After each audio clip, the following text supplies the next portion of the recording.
హైదరాబాద్లోని స్కూళ్లలో విద్యార్థులకు అల్పాహారం పథకం అమలుపై మరింత సమాచారాన్ని మా ప్రతినిధి సంగీత అందిస్తారు.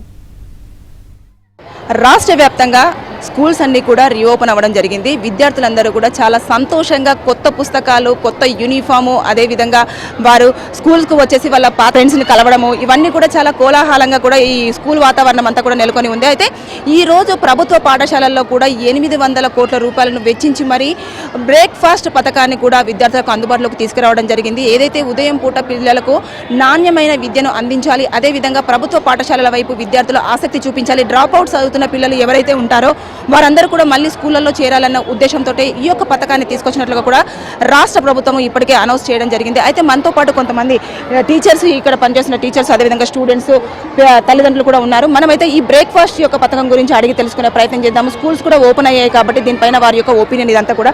మేడం నమస్తే.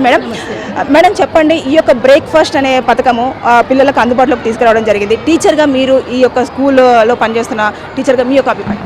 నాకు చాలా సంతోషంగా ఉందండి. ఎందుకంటే స్కూల్ రీఓపెనింగ్ రోజు కొంతమంది పిల్లలు రావడానికి ఇష్టపడరు, కానీ మేము గ్రూప్లో ఈ రోజు నుంచి బ్రేక్ఫాస్ట్ ఉన్నదని చెప్పినాం, పిల్లలందరికీ కూడా ఇన్ఫర్మేషన్ ఇచ్చినాం. దాంతో చాలామంది పిల్లలు ఒక ఊర్లలోకి పోయిన వాళ్ళు కానీ కొంతమంది 10% అటెండ్ కాని వాళ్ళు కూడా ఈరోజు అటెండ్ అయినరు. ఫస్ట్ డేనే వాళ్ళకు ఓపెనింగే శుభారంభమైంది. అమ్మ, మీరు పేరెంటా? ఇక్కడ మీ పిల్లలకి ఇక్కడ బ్రేక్ఫాస్ట్ పెడుతూ ఉన్నారు అంటే ఎలాగో మిడ్ డే మీల్స్ అయితే ఖచ్చితంగా మీరు చూస్తూనే ఉన్నారు, నాణ్యంగానే పెడుతున్నారు, అంత పిల్లలు కూడా చాలా బాగుందని చెప్పేసి అంటారు. ఇప్పుడు బ్రేక్ఫాస్ట్ కూడా అందుబాటులోకి వచ్చింది. పేరెంట్గా మీ యొక్క కొంతమంది పేదవాళ్ళు కూడా ఉంటారు కదా, పిల్లలు కొంచెం ఆకలి కూడా ఇబ్బంది అవుతారు.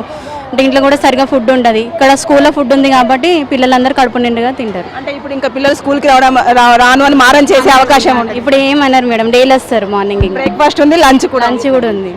థ్యాంక్ యూ రేవంత్ రెడ్డి సార్కి. ఇక్కడ చెప్పురా, ఎలా ఉంది? బ్రేక్ఫాస్ట్ చేసావా? ఏం తిన్నావు? ఇడ్లీ. ఎలా ఉంది? బాగుంది. స్కూల్లో మరి బ్రేక్ఫాస్ట్ పెడుతున్నారు, లంచ్ కూడా ఉంటుంది, ఏమనిపిస్తుంది? మంచిగా అనిపిస్తుంది. ఇది వచ్చిన తర్వాత ఇంట్లో తినవా? ఇంకా ఎందుకు? బాగున్నది. ఇన్నే బాగుందా? చెప్పురా. టేస్ట్ మాత్రం మంచిగా ఉంది. ఇడ్లీ కూడా మంచిగానే ఉంది, మొత్తం మంచిగానే ఉంది. రాష్ట్ర ప్రభుత్వము ఏదైతే ఇంప్లిమెంటేషన్ చేసిన పథకం ఉందో బ్రేక్ఫాస్ట్, దీనిపైన చాలా హర్షం అయితే వ్యక్తం చేస్తున్నారు. వీడియో జర్నలిస్ట్ రవితో సంగీత, ఏబిఎన్ ఆంధ్రజ్యోతి, హైదరాబాద్.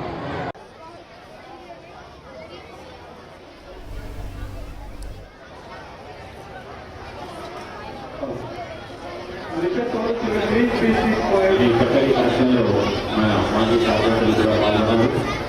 వారికి కూడా మన పాఠశాల తరఫున ధన్యవాదాలు.